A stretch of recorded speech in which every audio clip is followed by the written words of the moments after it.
各位早安，今天是3月4号那我们的这一次昨天夜盘的时候有跌破我们的指标那这边跟各位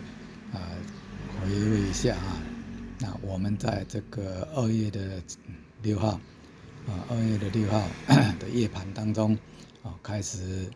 指标开始翻红一直到昨天也是夜盘翻黑，那这个当中呢，那也有赚将近1000多点将近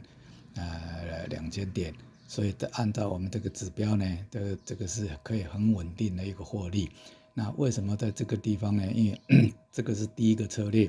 那实际上那我们已经在第二个策略的当中呢，差不多在这个地方